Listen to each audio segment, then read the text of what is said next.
ప్రియమైన దేవుని బిడ్డలారా, ఈ యొక్క ఆది కాండము 4వ అధ్యాయము మొదటి వచనం నుంచి మనం చదువుకుందాం. కొన్ని వాక్యాలు చదివి ఈ యొక్క వాక్యం మనం ధ్యానించుకుందాం. ఆదాము తన భార్య అయిన అవ్వను కూడినప్పుడు ఆమె గర్భవతి కయీనును కని, యెహోవా దయ వలన నేను ఒక మనిషిని సంపాదించుకున్నాను అనెను. తర్వాత ఆమె అతని తమ్ముడగు ఏబేలును కనెను. ఏబేలు గొర్రెల కాపరి, కయీను భూమి సేద్యపరచువాడు.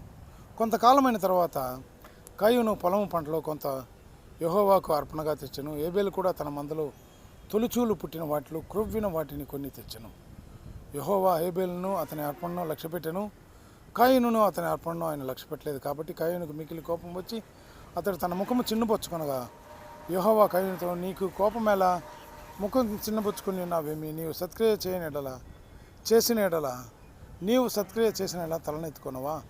సత్క్రియ చేయని ఎడల వాకిట పాపం పొంచి ఉండును, నీ ఎడల దానికి వాంఛ కలుగును, నీవు దాన్ని ఏలుదోనెను. చూడండి ప్రియమైన దేవుని బిడ్డలారా, ఇక్కడ ప్రభు కొన్ని విషయములు ఈ కయ్యూను ఏబేలును పెట్టి మనతో మాట్లాడుతున్నాడు. అయితే ముఖ్యమైన విషయం ఏందని మనం చూసుకుందాం. ఇక్కడ ప్రభు మనకు చెప్పే ఒక విషయం ఏంటంటే, మొట్టమొదటైనది, విలువైనది, క్రొవ్వినది అలాంటివి మనం ప్రభుకి ఇవ్వాలని ఆయన ఎదురు చూస్తున్నాడు. ఎందుకంటే ఆయన సృష్టికర్త కాబట్టి.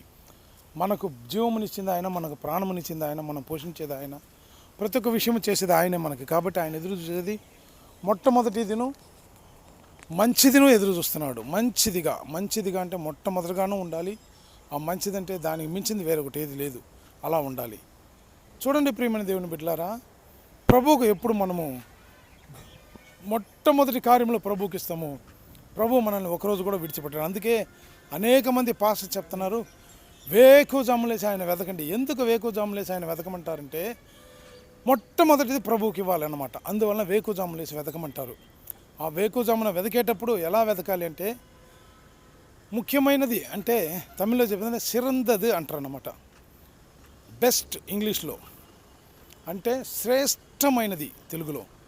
ఏది శ్రేష్టమైనది? నీ జీవితాన్ని, నీ యొక్క హృదయాన్ని ఆయన సన్నిధిలో అర్పణించడమే శ్రేష్టమైనది.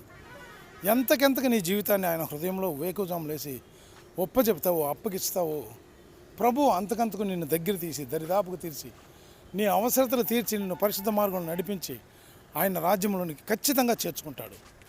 ఈ సత్యాన్ని తెలియక అనేక మంది తడబడుతూ నానా తిప్పలు పడుతున్నారు. మనం అట్లా ఉండకూడదు. ప్రభువుని గురించి మనం తెలుసుకున్నాం కాబట్టి మనము మొట్టమొదటైనది, శ్రేష్టమైనది ప్రభు సన్నిధిలో పెట్టి మన హృదయాన్ని మార్చుకొని పరలోక రాజ్యమునకు పోయేదానికి మాత్రం మనం దారి చూసుకుందాం.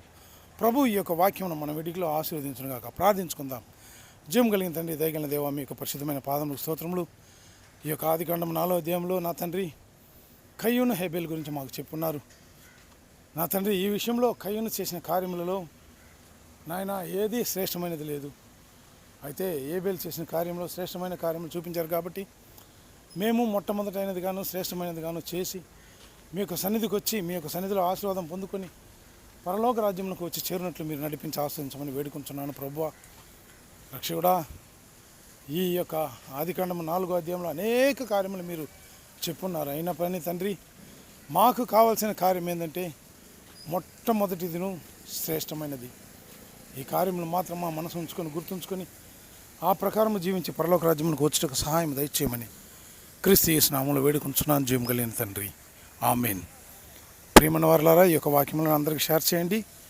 అనేక మంది విని మనవలే మారు మనసు పొంది పరలోక రాజ్యం వచ్చినట్లును, అదే రీతిగా అనేక మందిని మారు మనసులోనికి నడిపించటకును మీరు దోహదంగా ఉండి వీటన్నిటిని షేర్ చేసి పలువురితో మాట్లాడాలని ప్రార్థన చేయమని ప్రభు నామములో మిమ్మల్ని వేడుకుంటున్నాను. Thank you.